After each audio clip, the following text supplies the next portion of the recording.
I think the future, the government's agricultural policy going forward, we're in the middle of a real change.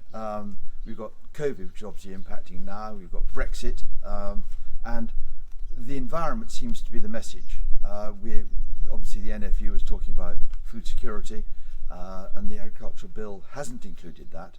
I think that going forward, what do you reckon, Will? I think that we have to be excited about this. The environment needs to be at the heart of it. We need to remember that we're food producers, and we also manage the environment.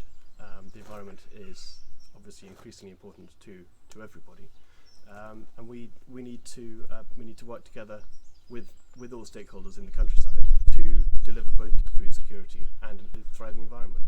I think from a technological point of view, it's very exciting. I think that the things like the small robot company bringing forward this technology and GPS for the tractors is going to revolutionise how we farm and how we look at staffing and the skills involved. So I think that is an incredibly sort of good future. The BPS going is going to have a huge impact on our business. It's going to be very dramatic because it's been with us for 10, 15 years, and we've got used to it. We've now got a farm without it, and I think that's going to have a serious consequences across the entire industry. We've obviously diversified, as you've seen. We've got different involvements and interests going on, which is really helpful. The farmland, from Will's point of view, the farming side is going to be really challenged. It is quite a stark reality that we are all facing as farmers. I think the historic way farming produced commodity is going to be history. I think that where we are in the Cotswolds on pork brash, there's no way we can compete with the agricultural, the arable growing side. And I think that Will's right. I think we've got to look at new markets. We've got to look at ways of selling our product much more effectively, haven't we? Yes. And that's where, if we can get a premium for the pasture-fed livestock, that'd be great. But at the moment, we need the momentum behind the product in order to get the premium value on it. Well, you'll have seen the diversifications we've got involved in. I think that the major thrust that from the overall business challenge is we're going to be looking at more at the public, getting an income stream from the public, from accommodation, and more business premises and offices. I think that the exciting prospect that COVID has brought up is the understanding of the environment is so important to people, and people are wanting to work from home. We're very lucky. We have very good broadband, and I think that's an essential way of all of these farm diversifications. We've been preparing for the payment for public goods, not deliberately at all, over the last 20 years because of our involvement in the various countryside stewardship schemes.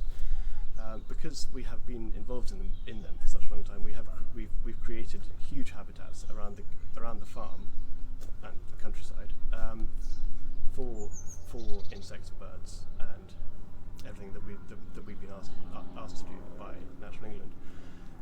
What we are concerned about, though, is having got to this position where we've created this landscape of this natural landscape for the benefit of the wildlife, is that we're slightly concerned that, having achieved this now, that the payments that farmers are going to be paid in order to do the work in elms going forward, we may be forgotten about because we've already done the work previously. Yeah. It's the payments for the maintenance of the work already done, isn't it? Really important. Yeah. Because otherwise I think that all of the investment that so many people have done in improving biodiversity across the country, I mean, it's terrific what's happened with hedges being planted, wildflower meadows, and sadly it's very unrecognised by all the lobby groups that jump up and down saying hedges have been torn out.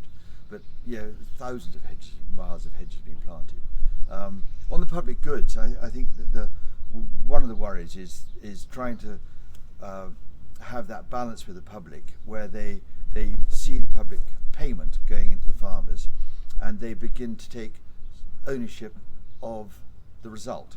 And I think that we've got to be very careful about how that's perceived and how it's sold, because we're wanting to improve the benefit, improve the environment and the biodiversity, which is really exciting and enjoyable.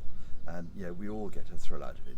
But it's got to be appreciated that this cannot just be public access across the board. It's got to be controlled access. We have cattle across the farm, and you can't have people jumping in and out of fields just because they want to go and look at a wildflower. It's too dangerous.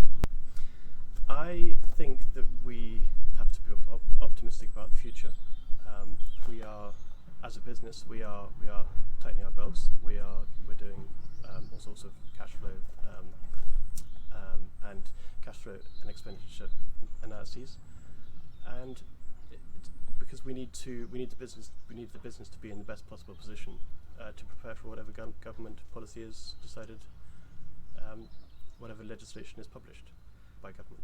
I think that's right, but I think I mean, I'm going to be history out of this probably soon, but I think being optimistic is really important. I think that the joy of land management is that we are dealing with the three most important elements involved in the world at the moment. We have food production, which is absolutely crucial, and the food distribution.